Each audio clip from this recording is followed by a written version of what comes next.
Greetings. Welcome to the ONTIC Protective Intelligence Podcast. I'm Chuck Randolph, ONTIC's Chief Security Officer. From 30 years as a military officer and over 25 transforming corporate security teams to function beyond their traditional roles, protection, risk management, and threat mitigation have been front and center throughout my career. This podcast series will explore the turbulent world of risk, security, and protective strategies through conversations with leaders and innovators in the field. Now, on to the discussion.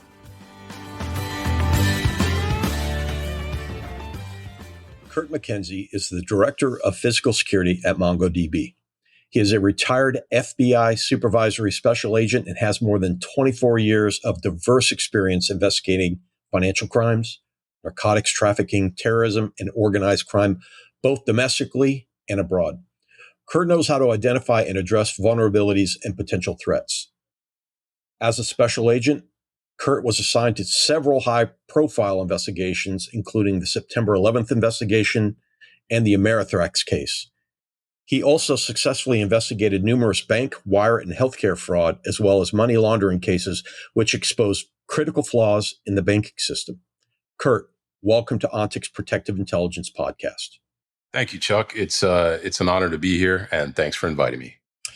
You know, a lot of folks in the ONTIC environment, if you will, in our tribe, if you will, we have a lot of folks that come from, the government sector or maybe the military sector, public service into the private service. And while I want to go into that, I want to kind of pause because I know you spent you're a retired FBI Supervisory Special Agent. And you spent a lot of time at the Bureau learning and building a skill set. How is it that you found yourself wanting to be part of the FBI or wanting to be part of public service?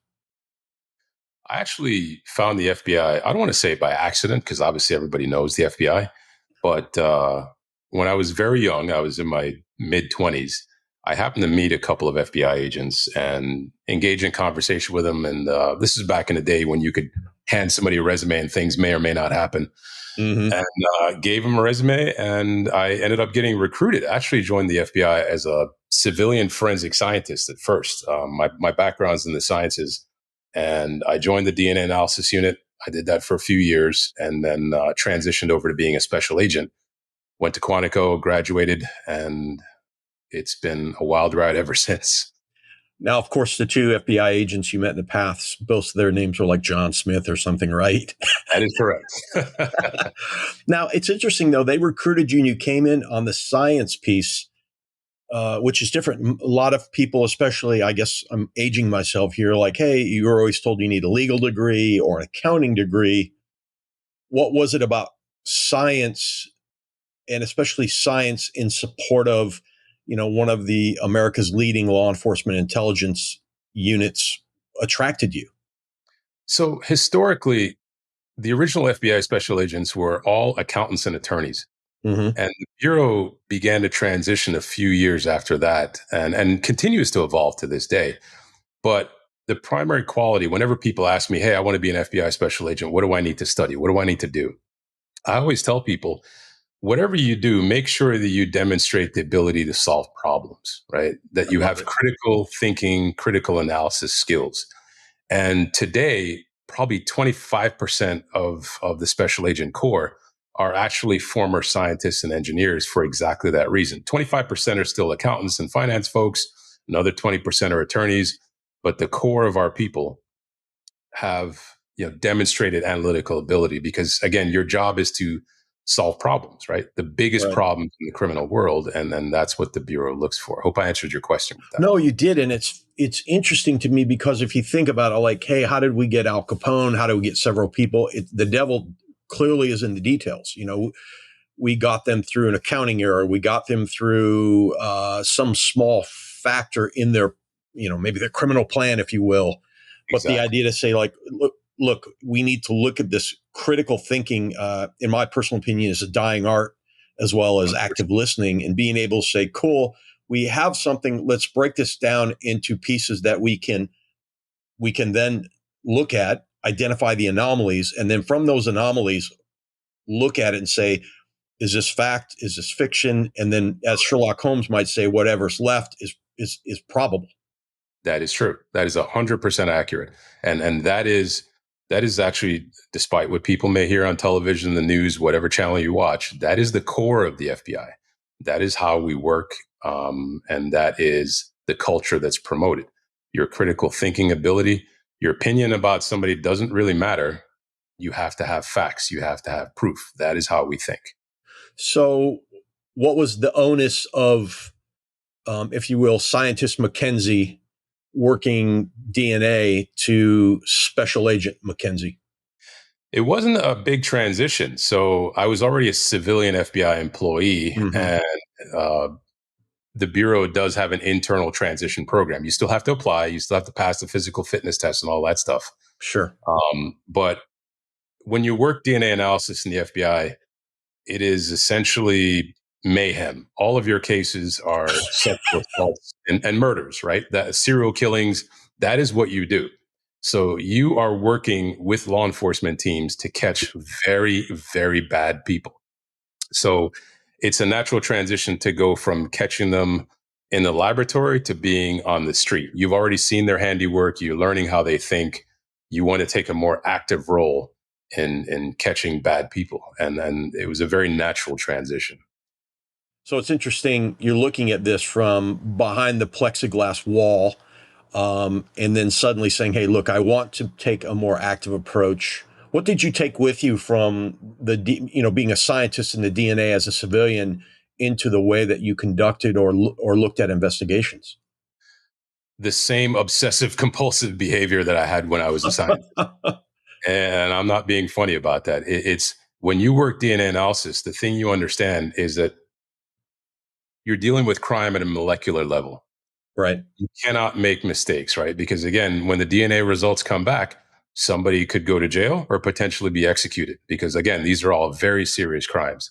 So you learn a meticulous approach to your job that you will take with you forever. And I'm not saying this just to toot our own horns. I've worked with law enforcement agencies all around the world in the last 24 years, and the FBI is the best group of forensic scientists I've ever come across. Mm-hmm. Now, it's interesting. I'll take a pause here because there's probably somebody out there listening saying, great, Kurt, Chuck, this is awesome. Is there anything I can do right now to start thinking? I love this idea of like looking at crime at a molecular level, looking at your job as at a molecular level. How can somebody weaponize that right now for their own career or for their own work? Just as kind of a quick aside. I guess the best way is to the street phrase is check yourself, right? I'm always questioning, have I searched every angle here? Have I looked at every possibility? So it's a constant conversation in your head about the best way to address a problem. Am I resourcing this adequately? Have I reached out to the right people for advice if I don't know exactly what's going on? Have I looked at this from every angle? That is the way I approached not only my work in the laboratory, but when I became a street agent. Yeah, I love it. Kurt, when I went through, I'm a retired lieutenant colonel, and when I went through staff school, they spent quite a bit of time talking about how do you approach, in how we're discussing here, how do you approach problem solving? I mean, 2 + 2 is 4.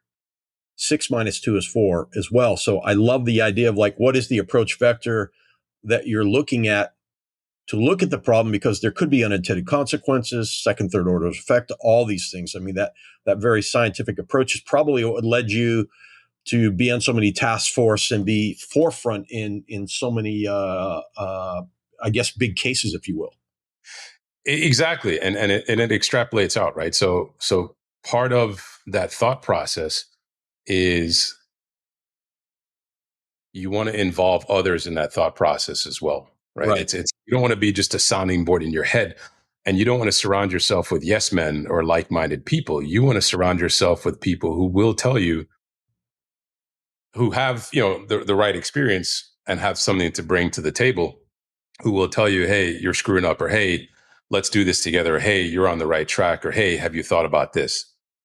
Yeah, I love that too, because we can get caught up, especially, I don't care whether you're in a corporate environment or a True. public environment, we can get caught up in our own echo chamber. And before we know it, bias has walked into the room. We haven't recognized them, and they're sitting there and they have a place in our head. And we're suddenly saying everything we're doing is correct, or I'm going down a path. And this idea of like building in that stop check, if you will, with having a diverse team of people that will say, have we looked at this? Have we looked at that? Have we kind of, as my wife might say, have we looked at all the blind spots and around them?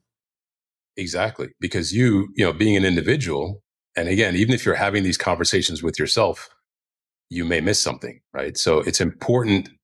And again, I'm in the process of doing this right now, Mm-hmm. is as you're building a team, or even if you're not building a team, let's say you've transitioned out of government, you're now in the corporate sector, you're working in a security team or you're running a security team, it's important to reach out to the people who may have something to contribute to your mission, right? Mm-hmm. Mm-hmm. Because again, there may be something you're missing, or they may just have a different set of eyes and could lend you valuable insight into Yeah. potential issues or problems that you're trying to solve.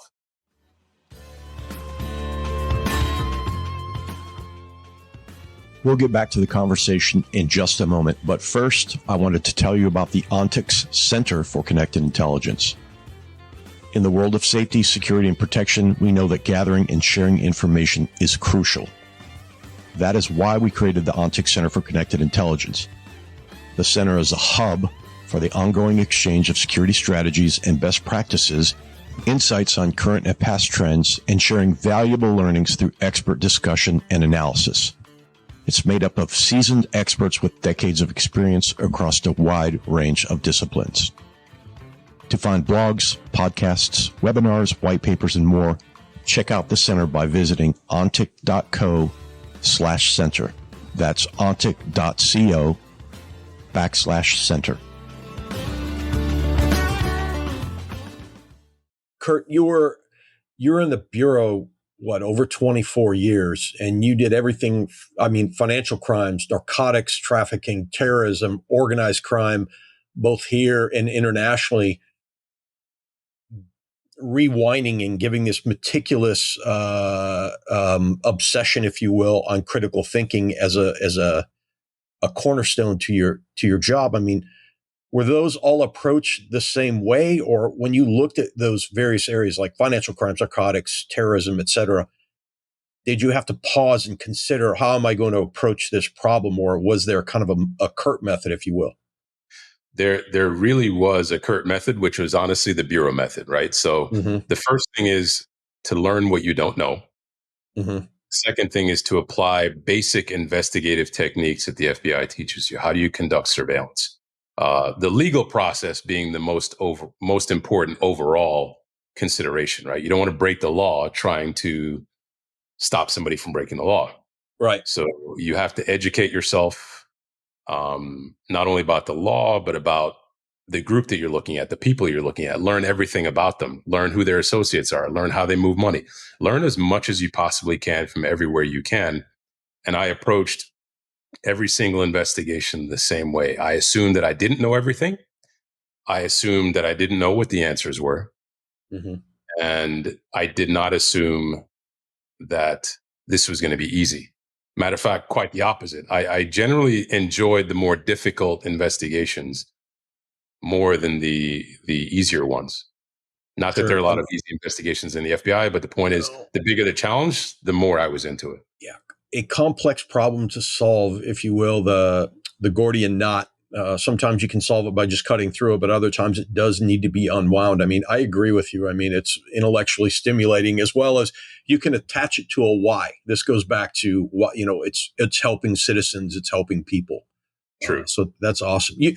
So you worked on everything, though, from like the opioid crisis. And I remember first time I heard about you, it was about, with the Amerithrax issue that we had a few years back. I mean, what are some particularly complex issues that come to mind in terms of your work in the Bureau? I will separate what I assisted on versus what I led, right? So I'm always very careful about that because I don't want to claim credit where other people deserve more credit. Well, Kurt, I think most people listening here understand that. Look, as Stanley McChrystal said, it takes a network to defeat a network, or, as Hillary Clinton said, it takes a village. So Yes. there's no one person national asset that's doing soup to nuts. So I appreciate your comment on that. True. And thanks for that. Yeah. The point is that from the very beginning, I was working on national and international level cases. Mm-hmm. And once I became an agent, my first gigantic cases, I was part of the September 11th investigation. Mm-hmm. Because again, once I became an agent, I was transferred to Miami. And if you remember, 15 of the September 11th hijackers lived in South Florida. Right. And immediately after that, then the anthrax attacks hit. And because of my background, I was volunteered into that investigation and spent a few years on that as well. So I didn't run those investigations, but I was a part of that. And as I matured as an investigator, mm-hmm. the Bureau's process is to give you time to mature, to prove yourself on smaller, less complex investigations of your own, and then eventually let you lead larger, more complex investigations. So as time went on, they became bigger and more complex and more money involved. Right. The list honestly goes on forever. When I worked frauds, I think my largest fraud case that I was a case agent on, so I was one of the people responsible for the investigation, was a $400 million attempted healthcare fraud case where the subject successfully stole $200 million. And yeah, it was huge. And that became normal for me to work cases that size. So you get used to a certain operational tempo, like you'd say in the military. So it was eye-opening. Well, in particular, post 9/11, where, especially being down in South Florida, what was the feeling at the time in the Bureau and the law enforcement community down there? I mean, look, it was a tragic event that we still feel today, but it was a galvanizing moment for many things in the U.S. and many of the Five Eyes nations. I mean, if you can, I mean, what was it like? It was a nightmare for all Americans in general. But if you were in the FBI at that point, you felt an even greater responsibility to get to the bottom of what happened, right? Because the American people were expecting you to do that. Right. And this is not an exaggeration, but right after 9/11, I and most of my coworkers were working 7 days a week, 15 plus hours a day. That went on for months. And that tempo did not slow down for a little while. So it was a lot of work, but nobody complained. Nobody asked for overtime. Nobody cared. Just keep going and figure this out. No, the tenacity of the Bureau already is world renowned. And then on top of that, on our home turf, on our time, I can only imagine the extreme focus that went into that. Yes. And that's exactly what it was. And it was a roll your sleeves up, shut up, and figure it out. Yep. And there was no complaining. Everybody just did what we had to do. A lot of people, I did this as well. I had other open investigations. They all got shelved. Mm-hmm. Well, of course, all eyes on this. Correct. And the one good thing that came out of September 11th, what little there was good that came out of it, was that me personally, I saw a greater cooperation between law enforcement agencies and countries. Much better cooperation.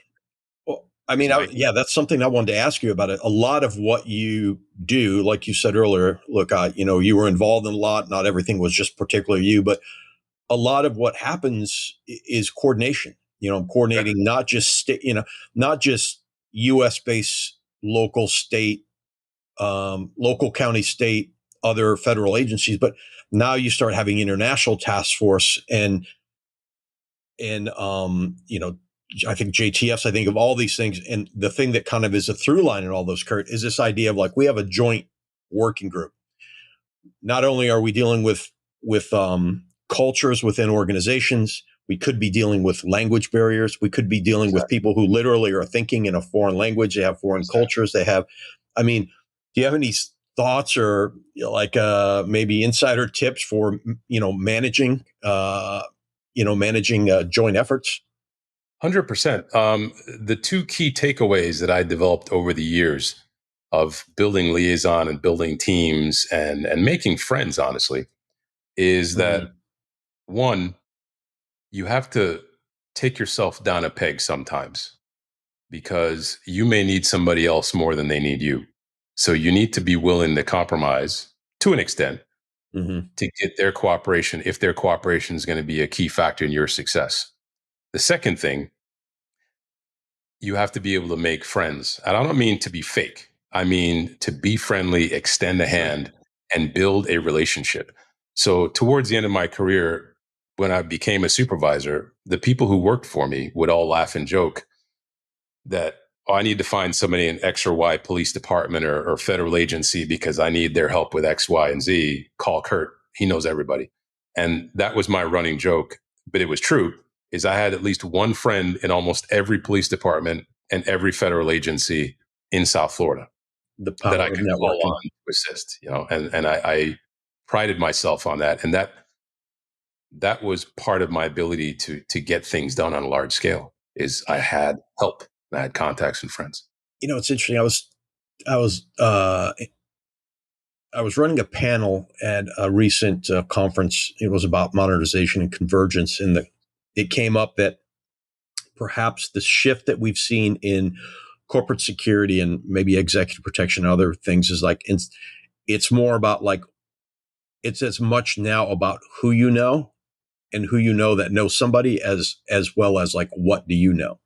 And I think what you just said speaks to the power of developing that network. Like, look, you know, know thyself, manage thy ego, and then Yes, know the relationships that you want. You said making friends, but like, hey, I have a gap here. Maybe if you're in the corporate America, I have a gap in HR, or if you're in a public space, like I don't know anybody over at Air Force Special Investigations. Well, it's time to make a friend. exactly. So that's very powerful. Yeah, and Um, it's the truth. It's not a speech that I prepared for you. That is actually how I do business. And to this day, if you were to reach out to any of the people who know me or worked with me, they will all tell you the same thing. And I pride myself on that because, again, that was the core of my ability to get stuff done. It wasn't about being fake or playing to right. people's egos. It was about let us form a partnership. I will not, you know, Hmm. claim credit that I did something when I didn't, that you did, none of that. You explain to people that we are here to solve a common problem, Yep. and I will work with you, and I will be an ally. Yeah, And that's that's how great. I've done. Yeah, and Um, it I, translates. It translates very well to the corporate world. To be honest with you. Now, I want to talk about transitioning, but before we get to the transition to the corporate world, I want to ask you like another thing. I've seen you on multiple documentaries, and I think it's okay to spoil that you have something else coming out on November 19th that you're in. And what I would like to call like the pill case. I've seen you pop up again and again, even though I've heard you talk about insider threat, financial crimes, and all. What is it about the pill case that kind of makes that somewhat of an evergreen topic that you keep getting brought back in to talk about? I'm not 100% sure, to be honest with you. It was a very impactful investigation. At least the Mm-hmm. outcome led to good And things maybe happening. Kurt, for those listening in, they're like, wait, I raised my hand. What's the pain? Sure. What's the pill case? Can you give a quick on what it was, and then maybe answer that? Sure. So, starting in 2009, I was one of the lead investigators on a case that we at the time nicknamed Oxy Alley, as in the Mm-hmm. oxycodone trafficking alley, and that the rest of the world came to know as American Pain. Um, it was the single largest street level opioid distribution network in the entire United States. And these people put out more than 20 million doses of opioids in a very short period of time. And Wow. they made in excess of $40 million. And it was a pair of twins. They're actually twin brothers with a loose network of friends and family, about 32 people altogether. So it was a complex investigation for a lot of reasons because pill cases were a little bit different. Nobody in law enforcement was treating them at the time the way we did. Mm-hmm. And we treated it as a RICO investigation. This was organized crime. This was Interesting. Yep. racketeering. And we ended up arresting all 32 people. We shut down the network, and at least for a time, and I will take credit for this. Our team does take credit for this. We did slow the rate of deaths from opioid overdose for a short period of time. That's incredible. Yeah, it was a 5-year investigation, and I guess because of the bizarre nature of the case. Yeah, you're talking about twin brothers, steroid users, party boys, white supremacists, actually, who hired Black and Jewish doctors and a variety of street mutt friends of theirs to distribute opioids all the way up from Boston to as far west as Texas in volumes that would shock the conscience, that led to a few thousand deaths from overdose that we're aware of, and made a ton of money while they were doing this. And you almost couldn't make the story up. And I'm only touching the surface about how bizarre this investigation was. So I think it caught the media fancy and attention about just the bizarre nature of this investigation. Well, I think I recall seeing you on one of the CNBC documentaries. Was it Painkiller Profits? Was that? It was, American Greed. If anybody's seen the series American Greed, we did an episode on there called Painkiller Profits. And that was the first national documentary done about the case. And there have been a few others since then. National Geographic has covered it. CNN put out a documentary in February, and there is another one coming out November 19th on Discovery Channel. Yeah, I'm looking forward to seeing that and seeing a little bit more about your and the team's involvement in that. Now, I'd be remiss if we didn't spend a little time talking about your transition. I mean, talk to me about your role at Mongo and what you're focused on there. So I am now the Director of Physical Security at MongoDB, and my job is it's a new role. Let me be clear about that. The company is still a very young company. They're growing. They look around, they see a problem, they decide to address it. So they hired me to set up their physical security program. So as such, I'm responsible for video surveillance systems, access control systems, staffing my team, obviously, training, doing some policy work, things of that nature. Everything. So, everything, basically, everything. Yeah. So how was your I mean, I'd be curious, like well, two questions. First question would be, what did you bring with you as you transitioned from the Bureau and from this very methodic approach to your work? And then the obvious second question is, like, what did you leave behind and put on the wall and say, appreciate that probably won't translate? Well, nobody gets arrested at gunpoint at Mongo, which is good, right? So there's no more of that. Yeah, knock on wood. No, there's no more of that, right? So certain parts of the approach are very different. But what I did bring with me is the liaison building process. Yeah. So the first thing I did when I got to MongoDB is, obviously my role is defined. I understood that. But who are my partners? Who are my stakeholders? Yep. Who do I need to reach out to learn about what their role is in the corporate security program? Because again, when some companies, the process or the function is very diffused in some companies. So if you want to bring it all under one umbrella, well, who actually has a piece? What exactly are they doing? They want to keep doing it. And how do I form a partnership with them to help them to eventually transition sole responsibility to myself? So it was learning the company, learning the roles, learning who's doing what, and learning how I can make things work here. Because every company is not the same. Depending on what company you transition to from the government, you have to consider the company culture. What are the employees like? Yeah, exactly. Right? What are their attitudes? What's your budget like? What are your stakeholders like? All things you maybe didn't have to think about at the Bureau, like, hey, I've got a budget for this. Or exactly. What's your budget for this? What? Exactly. What do you mean budget? Yes. And how do you work within that budget, right? Because it's not an unlimited budget. So you have to be able to plan accordingly, whether it comes to equipment selection, vendors, services. You may want certain things, but you have to wait until you have the funding for that. Sure. And then understanding like your priorities and overlaying them with the corporate or the organizational priorities. So you can say, hey, look, this is where we align. Here's my, here's my budget ask. Here's maybe a delta. I'm really hoping to get the things on top of the delta. And I realize that some of these things below it may not come to fruition at all. Exactly. And then the other big thing you're doing when you transition is there's going to be an education portion, right? Yeah. When I say education, I mean, you're going to be, not only you're educating yourself, but you're teaching, because there's certain things you take for granted when you're in the government or when you're in law enforcement or military, right? You understand certain things at a fundamental level when it comes to danger, right? So yeah, for sure. I take those things for granted, but there's some very, very smart people in tech. The vast majority of my coworkers are brilliant people at MongoDB. Yeah. But their experiences, career experiences, and life experiences are different than mine. So it's my job to explain to them why something is or is not a good idea. And my approach is very important, right? You're not coming in there yelling at people, or you have to treat them as partners and explain very carefully and in great detail why it is that you want to do something and the potential downsides of not doing what it is that you're promoting. Yeah, that's interesting because, one could say in the government, we have a mandate.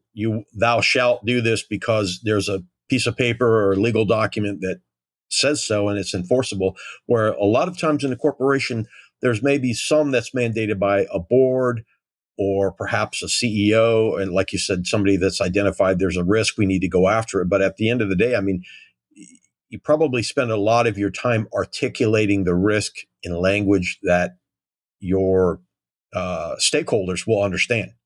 Because Absolutely. you're right. We got to, education wise, we got to learn, we need information and language, common information and language to get us a common operating picture to bring all these folks to the table and say, I really need to solve this. Can we all agree that it looks, agree on the way we're going to agree on the approach vector, if you will, to solve it. Sorry to make that so more complex than it needs to be. No, you brought up a very good point, right? It's part of the issue is the explanation and the educating and framing it in language, not to say that people can understand, because again, especially if you're in tech, you're dealing with very smart people, but you want to put it in terms that are more real to them. So that process actually starts from before. One of the things I talk to a lot of agents nowadays who are getting ready to retire, and I explain to them that the first thing you have to do is get a professionally done resume, and don't do it government style, right? You and I both know government style looks like a chronological order. No, your resume is supposed to be a marketing tool, and it has to be treated as such. And the thing to do on the resume is to be able to find the right language that explains what you did in the government in terms that somebody who is not a government or law enforcement person can understand, so they understand this person could be valuable to me. I see the skill set here, right? Yeah, you see that a lot in the military folks too. Like, look, I get it. You went to sniper school. Somebody may not say that makes them nervous, but it might.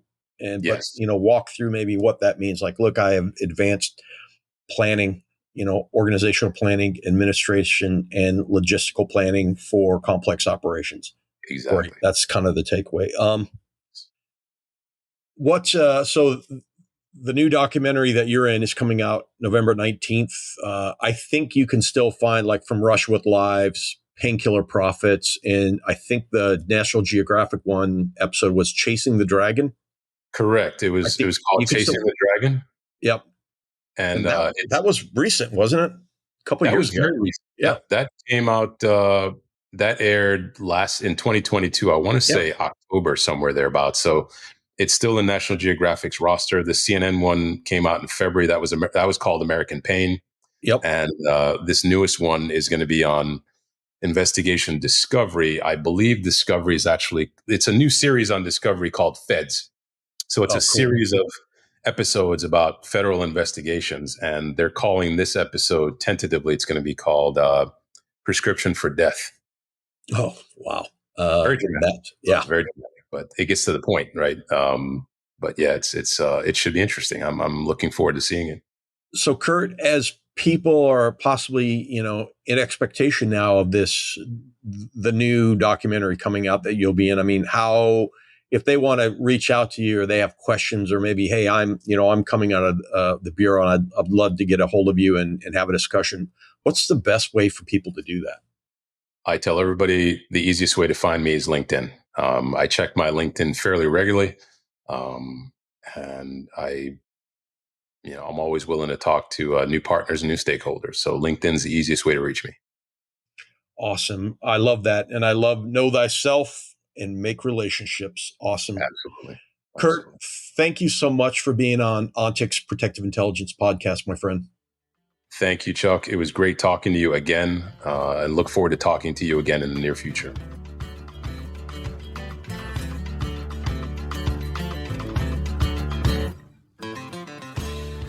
This episode was brought to you by the Ontic Center for Connected Intelligence. Learn more at ontic.co/center. Again, that's ontic.co/center. It was produced by A.J. McKeon.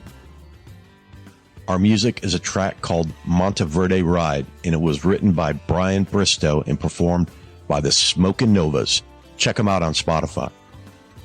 Please remember to rate and review our podcast on iTunes and subscribe on Apple Podcasts, Spotify, or wherever you get your podcasts. If you have questions, we'd love to hear them. You can reach us at podcast@ontic.co or visit ontic.co/center for more information. Thanks for listening.